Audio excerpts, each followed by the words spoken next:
just for a moment, put yourself in their shoes. 8 years ago, Bruce and Denise Morcombe were like any other parents. Then their 13-year-old son Daniel was abducted from a bus stop on Queensland's Sunshine Coast. As days and weeks turned into years, they chased every lead, no matter how small or grim. They often scoured bushland for Daniel's body. Well, they found their boy now, buried just 40 kilometres from home. And finally, a man will face trial accused of his murder.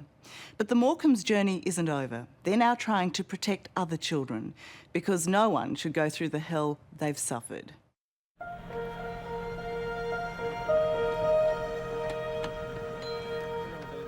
Bruce and Denise Morcombe have searched the bush around the Sunshine Coast on foot countless times in the last 7.5 years. This is the first time they've seen it from the air. To find Daniel is an extraordinary lucky break. Some farm sheds, a lonely swamp. This patch of ground is no different to much of the land around here. It was a bit eerie. Except it holds the precious remains of their son, Daniel.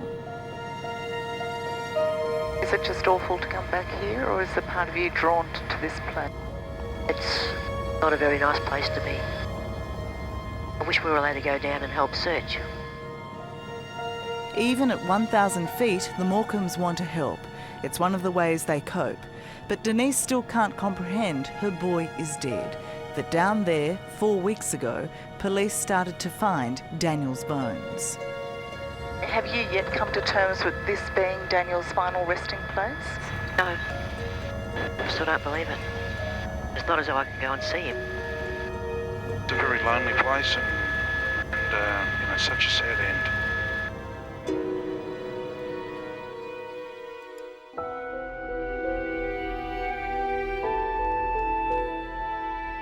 I don't know that this is a nice question to ask you, but with the passage of time, has it got any easier? Has Daniel's loss got any easier for you? Well, the last few weeks have been extremely difficult. Firstly with the arrest, and then some bones were found. And we found out they were human bones. And then a week later we found out that they do belong to Daniel. It's like a knife goes in your chest every single phone call. And then, we just got to wait for the next lot of bones to be found. And people are talking about bones, and that's our son. It's not, he belonged to us. He was a little human being. And we get phone calls about bones. It's really hard. It's awful. Yeah. I think I speak for a lot of Australia when I say that when I look at you and I look at Bruce, I want to cry. We don't want people to cry looking at us. Yeah, well, we can't help it. We're just normal people. We just want to get on with our life and walk up and down the street. We don't want anyone to feel sorry for us. The pity's just not on our agenda. Our mission is to make sure that kids in Australia are safe. The tragedy that is doesn't need to be again, so we can get that right.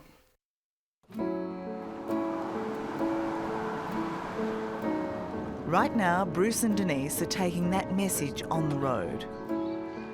Hope truly faded just 3.5 weeks ago when there was an arrest, charges laid. They answer the most difficult questions in the hope Daniel's experience will never be repeated. You are speaking to children Daniel's age when he went missing. Do you sometimes see your son's face there when you're speaking to them? Yeah, quite often you see a little boy that, a 13-year-old boy that looks just like Daniel, and you sort of got to look away and look at someone else. So that's quite hard. often, yeah. Daniel disappeared from this bus stop on the 7th of December 2003. The 13-year-old was on his way to get a haircut and buy Christmas presents for his family. The bus he was waiting for didn't show up. It had broken down. The replacement bus, trying to make up lost time, didn't stop for Daniel, knowing a third bus was on its way. By the time that bus arrived, some 3 minutes later, Daniel had disappeared. It's nearly 8 years, and all we were ever looking for was that 3 minutes. Just fill in that 3 minutes, and of course, We would love to have that 3 minutes over again and just change the whole slide. It's not fair. No. Nothing in this has been fair, has it? Nothing has. I mean, right from the start, he was just innocent going shopping, to buy our Christmas presents, and hasn't been seen since.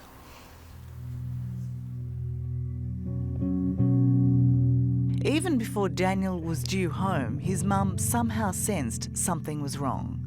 When their trustworthy and punctual son didn't arrive with the last bus that afternoon, both Bruce and Denise started searching for Daniel straight away.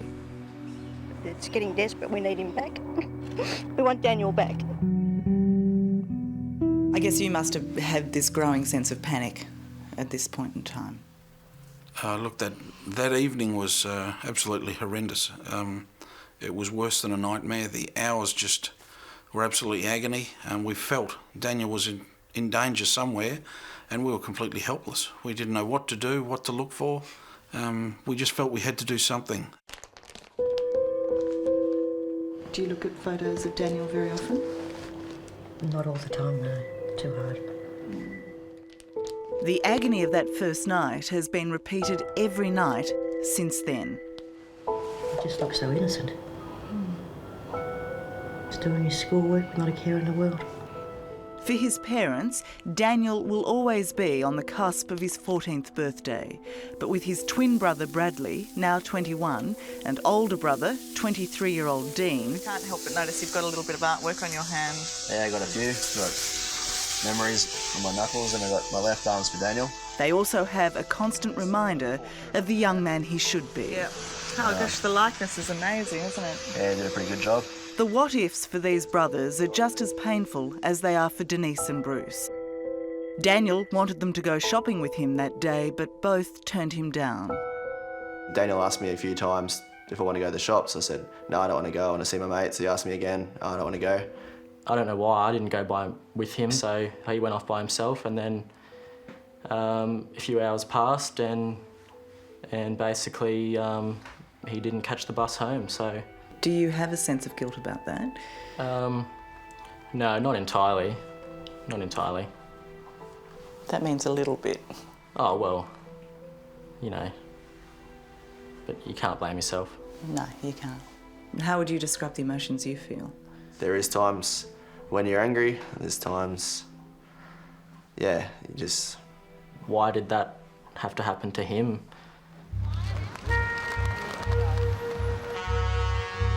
There wouldn't be many Australians who don't recognise Daniel Morcombe's name or his beautiful face. Bruce and Denise have made it their life work to find their son. Our son Daniel was abducted from a bus stop on the Sunshine Coast. But their appeals haven't always been so public. While the police did their investigation, the Morcombes were being flooded with information. And for Daniel, they felt they had to follow up every lead. We had to check out every piece of information that people wanted to give us, and we did.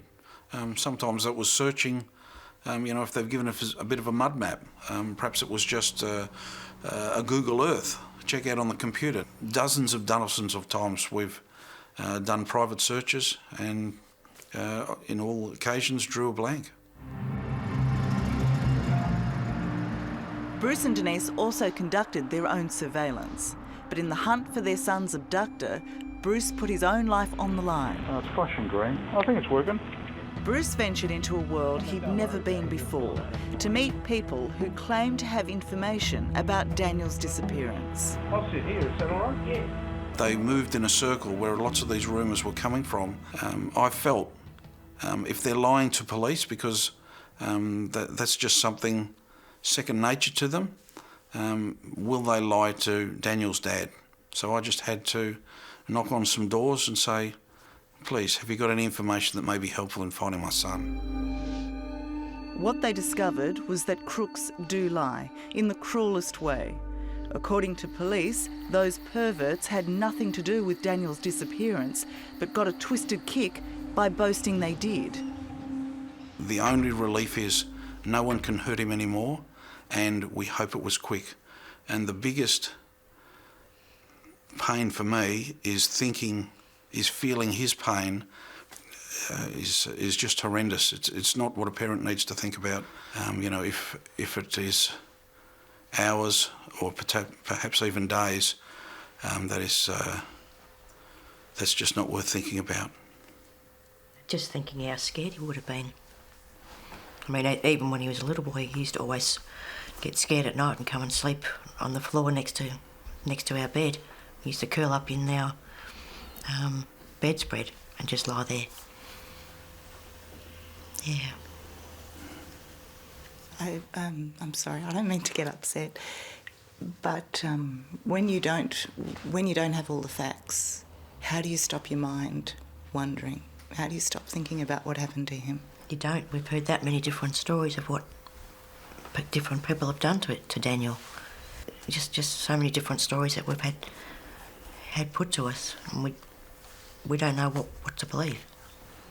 They are superhuman. I mean, the challenges they have faced have been numerous and confounding. Yeah, I don't know that they'd appreciate being called superhuman, but a lot of us would say that. Peter Boyce is Bruce and Denise's lawyer. He's never seen a more committed couple. They have been prepared, in my view, to be fearless. And that drive, I've never seen anyone with drive like that. I think what amazes so many about the Morcombes is that they are crippled by grief and yet they're not crippled. No. Bruce's famous saying is, they picked on the wrong family. Nothing could be truer than that.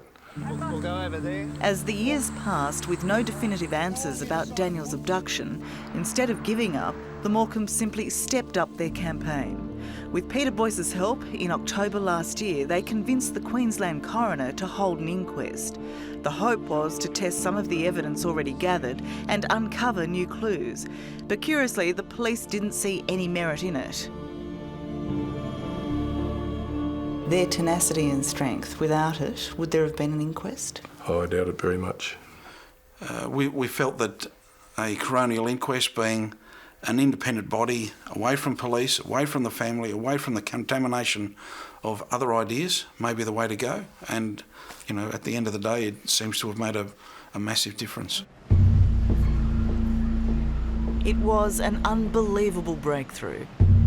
Last month, police charged 42-year-old Brett Peter Cowan with Daniel's murder. Then they began searching the site where they found some of Daniel's remains. After fighting for 7.5 years for answers, Denise and Bruce finally got the news they never wanted. Their boy is dead. The last 7 years I probably haven't really got that angry. I don't really know why. Now that you potentially have somebody to focus your anger on. I'm still not angry. Still not angry? No. I mean, they're not going to bring Daniel back. No matter how much I scream or shout or whatever, it's not going to bring Daniel back. I'll just have to let the court system, do what has to be done to this person. If he's guilty or not, it's up to the courts to decide.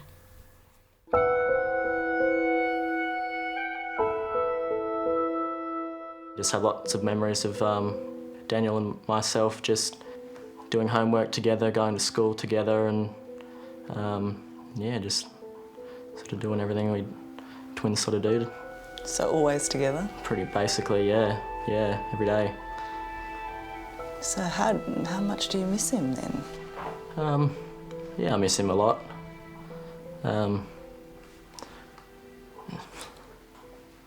Yeah. This isn't easy for you, is it? No, it's not.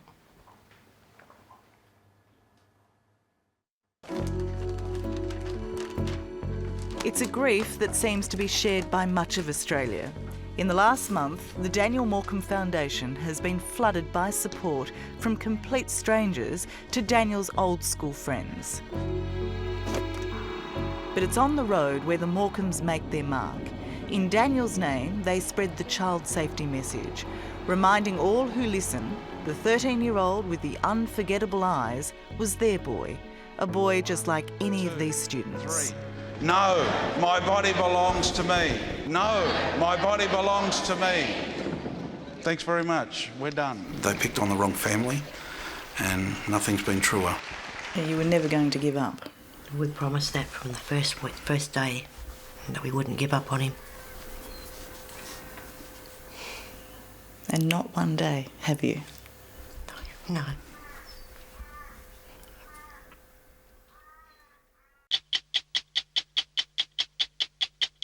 Hello, I'm Tara Brown. Thanks for watching 60 Minutes Australia.